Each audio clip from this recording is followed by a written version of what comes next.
Also, how many folks from Atlanta in here?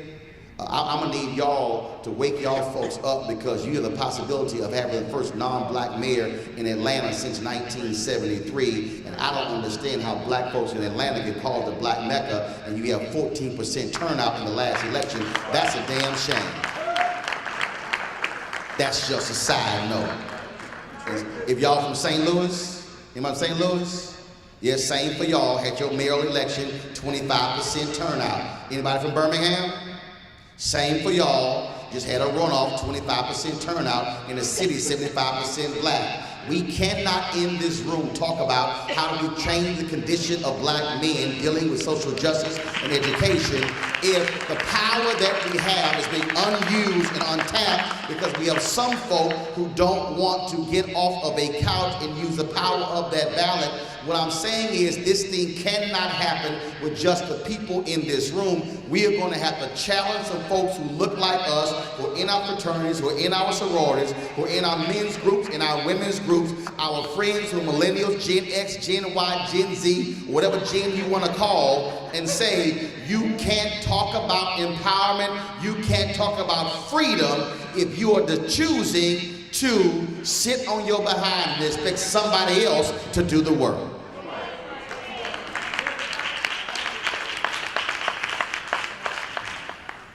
After 13 years of the black freedom movement, America said, okay, look, we done with y'all. Handful of black mayors, Maynard Jackson in Atlanta, Marion Barry in DC, Coleman Young in Detroit, Hatcher in Gary, Indiana, Stokes in Cleveland. Then you have almost 10 or so years, they begin to drive economic development, and then guess what? Remember, Maynard, 1974, he gets elected. 1980, Reagan gets elected. That's 6 years. It was about 6 years after Reconstruction when they said, okay, y'all done got enough. Then, of course, you go through the 80s. Then you get to 2008. Obama gets elected. 2012, he gets reelected. He serves 8 years. Then America says, we want somebody different. Trump gets elected. That's 8 years. 12 years of Reconstruction, white backlash. Black freedom movement, several years of success, white backlash. Black mayors get elected in major cities, 6, 8, 10 years. Reagan gets elected, white backlash. 8 years of Obama, Trump gets elected, white backlash. That's American history. Black success followed by white backlash. See, I tell some folks, see, I'm the reason they didn't want us to read during slavery. Why am I painting this picture? Because I need everybody in this room to understand that this is not a battle as to whether or not Trump gets impeached. This is not a question as to whether or not Trump loses in 2020 and then Jeff Sessions gets thrown out. No. What this is 398 years of American history not wanting to give black folks full freedom. So you are not fighting something in the present. You are literally having to deal with this tremendous tailwind of white supremacy and racial hostility to the success of black people in this country.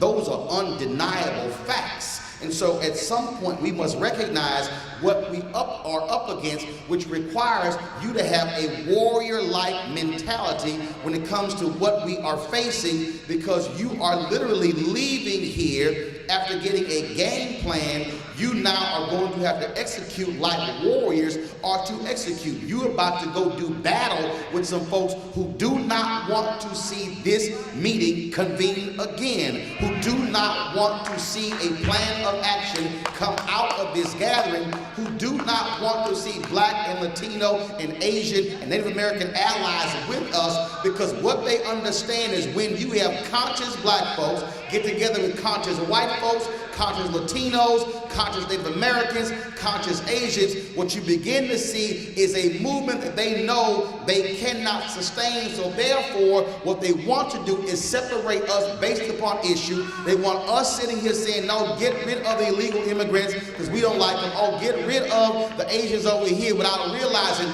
baby, let's be clear, we all in the same boat together. And trust me, they don't want us in the same boat they're in.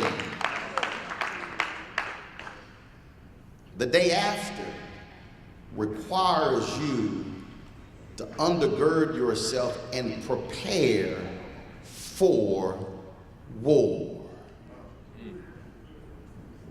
We are in the midst of what I have been saying is a 30-year battle. In 2009, a poll was done, are you optimistic about the future of America for your children? Every single group in America, a majority said yes, except one, white Americans.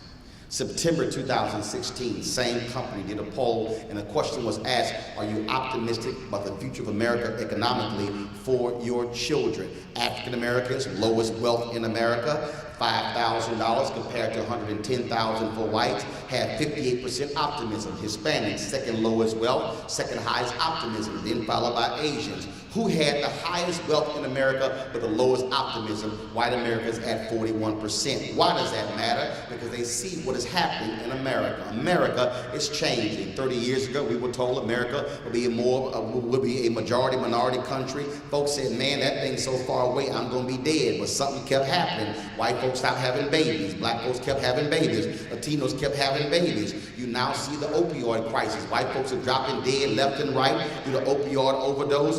And then, let me just take a point here. I need to thank white folks who are racist for this. The studies show that white doctors refused to prescribe opioids to black people because they thought we were coming to the doctor to get high. So they told us to take Aleve, Advil, and Tylenol, and they were giving white folks fentanyl and all those other drugs. So to all of the racist white doctors, I appreciate your racism for not prescribing us opioids so we are not hooked like white folks are, and that's where racism in one case helped black people. Thank you very much, Jim Crow.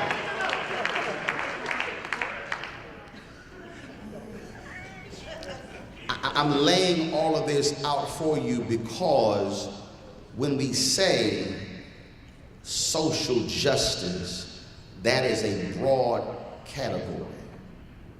You have to look at this battle through the prism of the entire system was designed for us not to thrive. The entire system. It was meant for white male landowners. It was not meant for us. We have to understand that literally racism is embedded in the DNA of America, and that means it's a part of the molecular structure of America. That's what it is. And so leaving here, you have to realize that there's no system you are walking into where race has not played a role and still plays a role. And if anybody tells you that, well, that stuff is so old, I'll just give you an example. This is very simple. When you see the battle right now where the Trump Department of Justice is going after Harvard's affirmative action programs, you notice they say nothing about legacy. Now here's what's amazing. You have some Asian folks who are being used by Ed Bloom to sue Harvard because they say more of us should be getting into Harvard because of grades, but we're not as a result of these affirmative action statutes. But see, here's what's amazing. Don't nobody want to talk about legacy. Now, this is how you can really mess some white folks up. If your parent or your grandparent went to the university, you get to get in because of legacy, which means that a white student today is benefiting from Jim Crow policies from 30, 40, 50, 60, and 70, 100 years ago.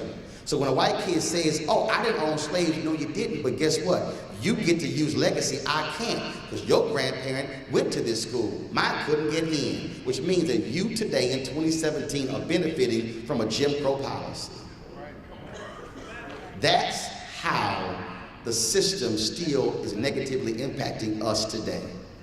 We are literally walking out of here having to confront a system, not an education system, not the criminal justice system, it's the entire system.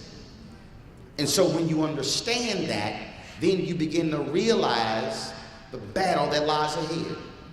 You begin to realize that in order for us to change it, we have to think, as Dr. Lawson and I talked about yesterday, we have to think about you are going to impact the system. Now, what did he say, which I agree with? It was funny because I've been talking about this for the longest. How do you do that leaving here? Let me give you 3 quick points to understand that. First and foremost, and it was, of course, A. Lewis Patterson, preacher out of Houston. He says it's called the A. Lewis Patterson 3-point principle. You never preach and give folks more than 3 points because they're not going to remember 3 points. So you give them 3 they can easily remember. Here's the first thing. When you leave here, do not leave here in your respective areas with a 10-point plan. Pick one issue you want to focus on for 365 days and then rally around that, because what happens is when we make our big master list of all the stuff we want to do, all we end up doing is making the list and never actually achieving anything on the list. We have to be able to achieve victories and wins, and so what that means is we have to be able to identify what is that one area in which we want to work on and focus on. If you use Montgomery as an example, Montgomery was designed to be a one-day boycott. It was never designed to go 381 days. They said, let's have a one-day boycott. And when 50,000 black folks did not get on the bus, somebody said, well, yeah, let's go for 2. Then they said, let's go for 3. And then they went on and on and on. Even if I want you to actually go back and look at the original demands of the Montgomery Improvement Association. It was not to desegregate busing nationwide. They simply said, hire a few more black bus drivers, treat us